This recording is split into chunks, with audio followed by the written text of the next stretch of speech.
Chapter 14. 8 Theories. I lay on my bed that night, trying to ignore the shuffling coming from less than a metre away. I could smell shampoo and hear breathing that reminded me of a restless panther. It was Kat, on the Lila where Salim had been the night before. The city noises came through the open window, lorries pounding down the main road, aircraft droned overhead. I imagined a grey anvil-shaped cloud forming over southeast London and hot air rising in convection currents. There was an instability in the upper atmosphere. I often don't sleep at night. My brain is filled with all the strange facts about the world. I switch on my reading lamp and listen to the shipping forecasts on the radio on low volume.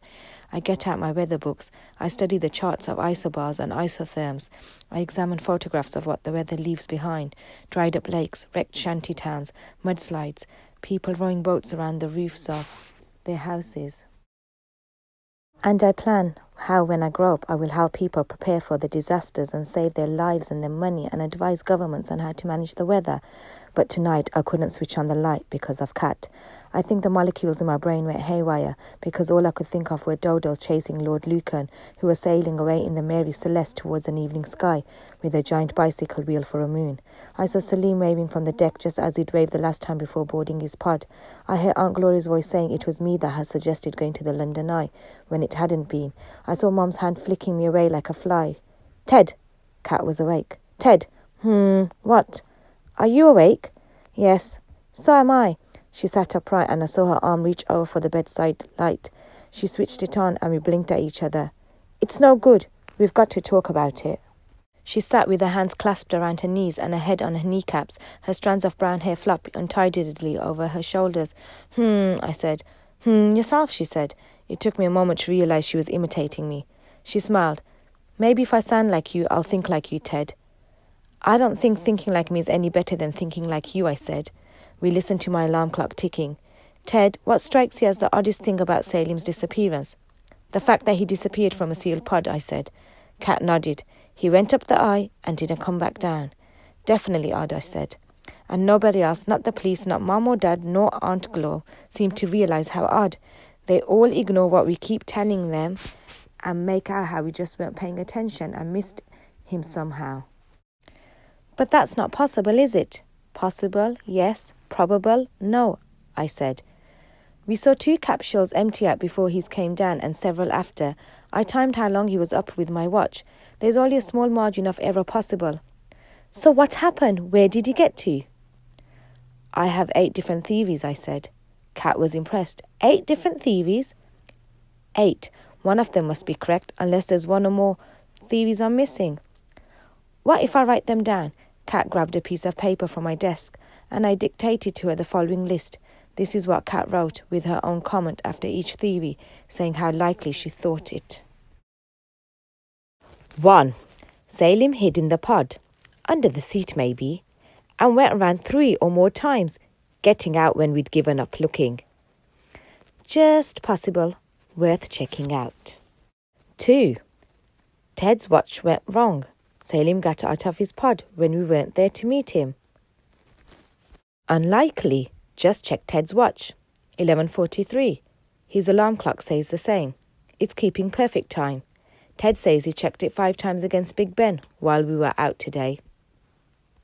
3. Salim got out of his pod, but we missed him somehow by accident, and he didn't see us either. What parents, police think? But we think only a 2% chance. We both kept a lookout on everybody that came out, and there were never many people at once. Salim would have had to miss us too, unless... 4. Salim either deliberately avoided us or was suffering from amnesia, memory loss. This theory means he must have either wanted to run away or was perhaps knocked on the head and somehow forgot about us. But we were standing there looking at everybody as they came off, and we still don't know how we'd have missed him, even if he didn't want us to see him or forgot what we looked like, so really as unlikely as 3. 5. Salim spontaneously combusted. I've never heard of this, but Ted seems to think people sometimes vanish into a puff of smoke.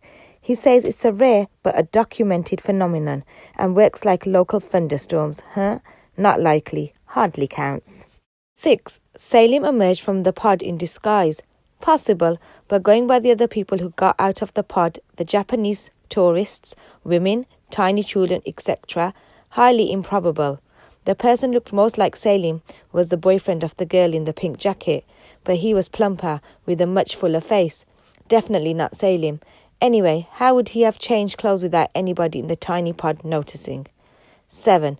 Salim went into a time warp. He could be stranded in another time or even a parallel universe. Probability factor 0, as with theory 5. 8. Salim emerged from the pod hiding beneath somebody else's clothes. When we got to this last theory, Kat looked at me over the top of a pen. She didn't even bother writing down her comment.